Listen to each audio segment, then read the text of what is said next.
Science جماعت 9 سبق 15 جانداروں میں حیاتی افعال۔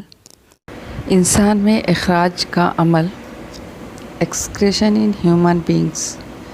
انسان کے جسم میں مختلف افعال کے انجام دہی کے لیے مختلف عضوی نظام کام کرتے ہیں، جیسے غذا کے ہاضمے کے لیے ہضمی نظام، تنفس کے لیے تنفسی نظام وغیرہ۔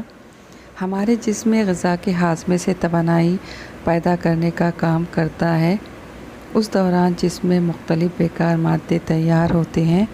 یہ بیکار مادے جسم سے باہر خارج کرنا ضروری ہونے کی وجہ سے اخراجی نظام مصروف رہتا ہے۔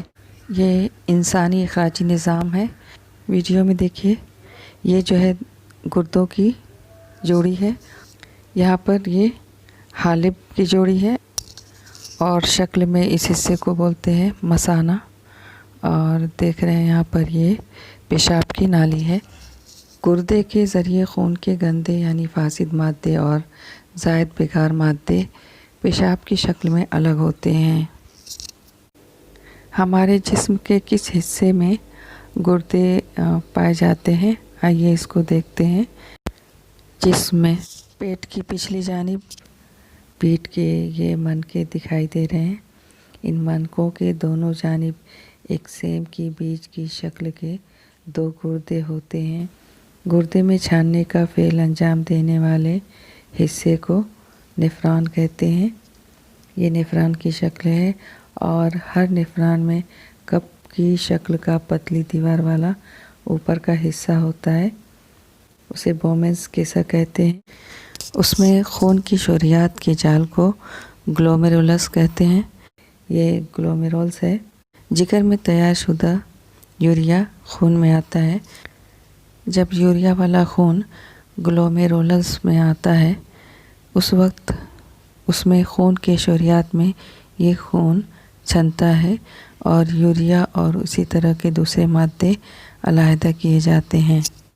بومنز کیسا کے نیم نفوذ پذیر جھلی سے پانی کے سالمات اور دوسرے مادوں کے چھوٹے سالمات مسامات سے باہر خارج ہو سکتے ہیں۔ بومنز کیسا میں موجود مائع پھر نیفران نلی میں جاتا ہے۔ اس جگہ پانی اور سالمات دوبارہ خون میں جذب کیے جاتے ہیں۔ بچے ہوئے بیکار مادے کے محلول سے پیشاب تیار ہوتا ہے۔ یہ پیشاب حالب کے ذریعے مثانہ میں جمع ہوتا ہے۔ بعد میں وہ پیشاب کی نالی کے ذریعے باہر خارج کیا جاتا ہے۔ مثانہ عضلاتی ہوتا ہے، اس پر اعصاب کا قابو ہوتا ہے، اور اس لیے ہم ہمیشہ پیشاب کے اخراج پر قابو رکھ سکتے ہیں۔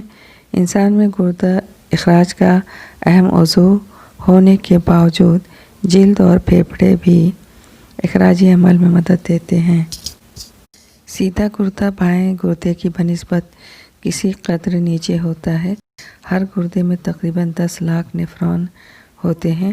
عام انسان کے جسم میں اندازاً 5 لیٹر خون ہوتا ہے، جو گردے سے روزانہ 400 بار چھانا جاتا ہے۔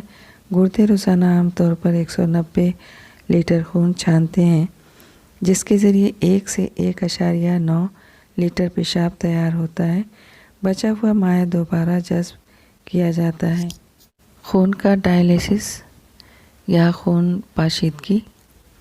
ہمارے جسم میں گردے کے ذریعے خون میں جمع ہونے والے نائٹروجنی مادے اور اسی طرح دوسرے بیکار مادے علیحدہ کیے جاتے ہیں۔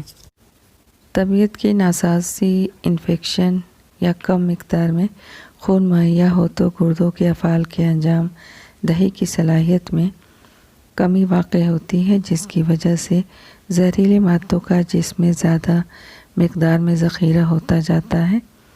نتیجے میں موت بھی واقع ہو سکتی ہے۔ گردے بیکار ہو جائیں تو مصنوعی آلے کا استعمال کر کے خون سے نائٹروجنی مادے الگ کیے جاتے ہیں۔ خون سے نائٹروجنی مادے باہر خارج کیے جانے کے اس عمل کو ڈائلیسس کہتے ہیں۔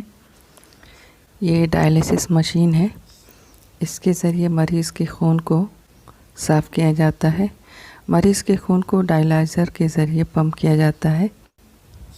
یہاں پر 2 نسیں ہیں، ان دونوں نسوں میں الگ الگ سوئی لگائی جاتی ہے اور ایک نس کے ذریعے خون ڈائلیسس مشین تک جاتا ہے اور دوسری نس کے ذریعے صاف کیا ہوا خون جسم میں واپس بھیجا جاتا ہے۔